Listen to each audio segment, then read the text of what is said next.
Coming up, more counties in eastern Kentucky surpass 100 cases of COVID-19. Dedicated to eastern and southern Kentucky, this is WYMT Mountain News at 11.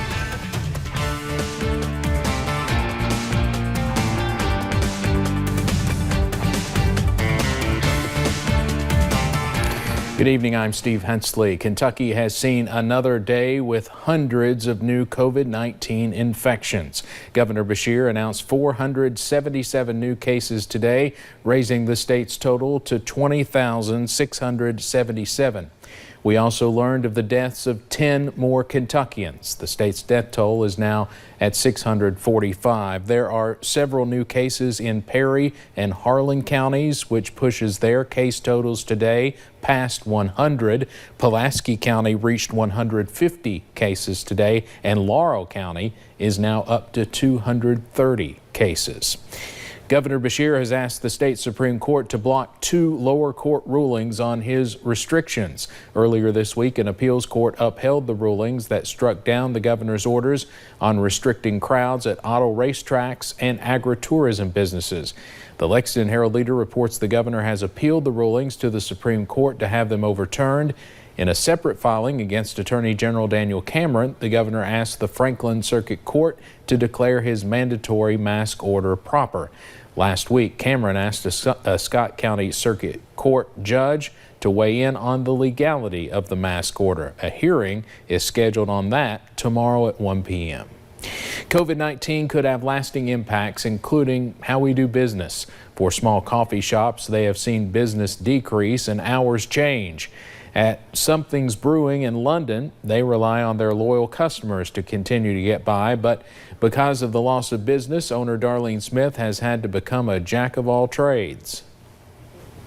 I do a lot of work myself. Used to have a CPA, but now I have to do the paperwork myself. So see, it's a lot, a lot you have to do, a lot of work. If I had to hire it all done, I couldn't do it. Smith had to stop working Saturdays and just go Monday through Friday.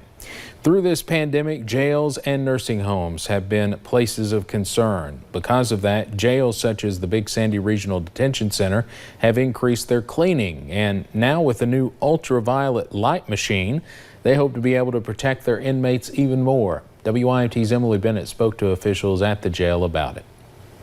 For the last 4 months, keeping Big Sandy Regional Detention Center clean has been the top priority. When this hit, it just kind of upped that level of cleaning. So of course we had inmates doing hands-on cleaning, Lysol, bleach. But jail administrator Byron Hansford wanted to know if he could do even more. And after some research, he purchased this ultraviolet light machine. It's about a $4,000 purchase, but we've got a pretty good board and they're concerned about the jail and they approved the purchase. The machine sits in a jail cell for about 30 minutes while inmates are out for recreation, as direct contact to the light is dangerous to a person's health. We set it on a timer. It's 15, 30, 45 minutes. If something happened that you did have to go in there before it kicked off, then once you open that door and you step in, it's going to kick off for the motion sensor. They plan for each cell to be disinfected with the light several times a week, as well as in detox, where they receive new inmates. It would be used a little more as people go out of there. We're going to obviously put it in there as often as we can.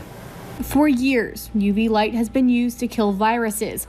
And while studies are still ongoing to the effectiveness UV light rays have against COVID-19, it will still help against other bacteria. At least we're putting another level there of cleanliness to try to prevent it from getting in here. Trying to keep any sickness out of the jail. In Paintsville, Emily Bennett, WYMT Mountain News. So far, the jail has not had one case of COVID-19. They do have empty cells to be able to isolate people if someone did test positive. When COVID-19 began, many people, including farmers, found themselves in a rut. But the Cornett family in Laurel County turned it into an opportunity. Owners Rhonda and Brent Cornett have opened their second produce storefront since the pandemic began. Previously, the pair had both been laid off and had acres of hemp crop they could no longer use. Rhonda Cornett says she is grateful for the community's support. I'm amazed myself just because of, like I said, God has just worked things out for us when we really were just so hopeless. Cornett says the best thing about the store is supporting local farmers. They are open Tuesday through Saturday. Masks are required.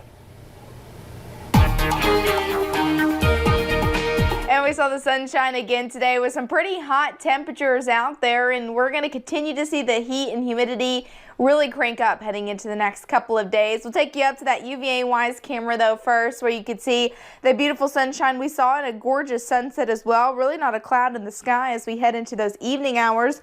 Whitesburg right now, a few clouds here and there, 74 degrees and feeling that way. Not too humid out there.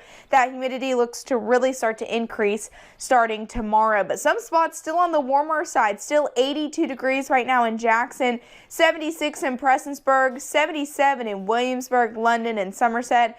Even still in those upper 70s down into Middlesboro and over down into Jacksboro. So tonight, really not seeing those temperatures drop too much, near about 72 degrees for those overnight lows with those mostly clear skies. Heading into tomorrow, we continue to see those hot temperatures. Scattered showers and storms return tomorrow. Stick around heading into the weekend, and after that weekend forecast, well, it's still looking pretty hot out there. I'll have more details on that coming up in a little bit. All right, thank you, Paige. Many people have faced difficult obstacles through the pandemic. For one Kentucky veteran, it's the reason he lost his job, and that made it difficult to provide for his family of 7. Shelby Smithson explains the help the family received to keep going.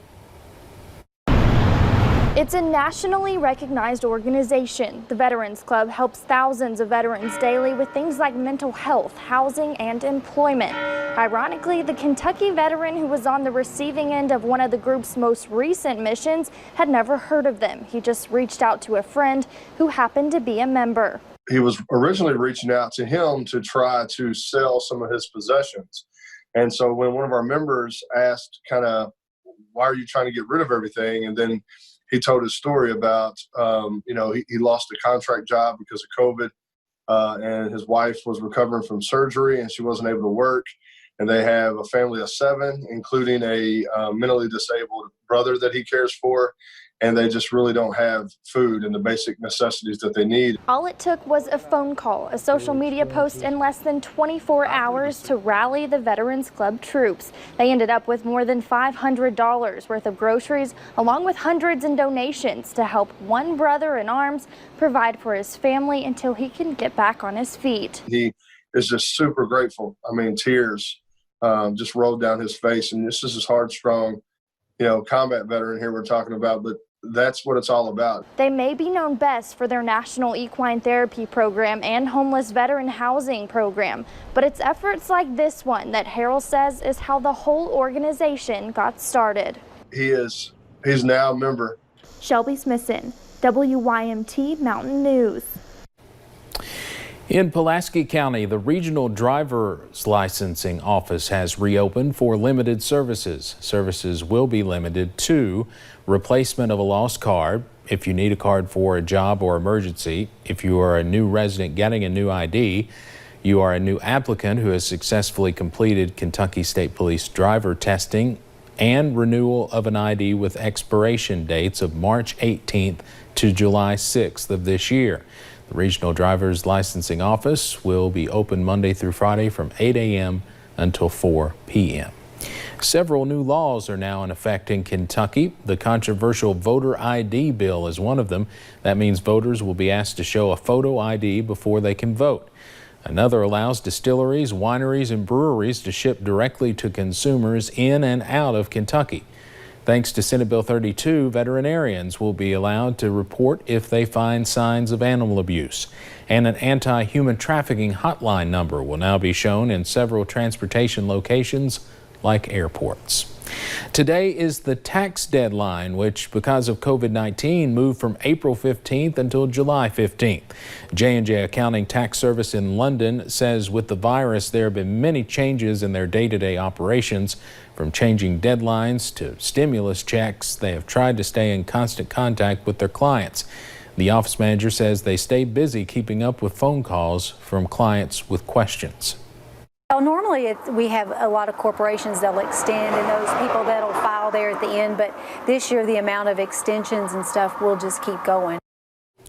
That filing extension is 3 months, which makes the deadline October 15th.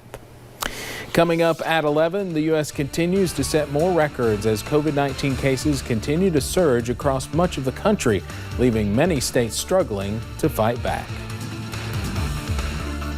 Scattered showers and thunderstorms return tomorrow. Stick around heading into the weekend. I'll have those details coming up.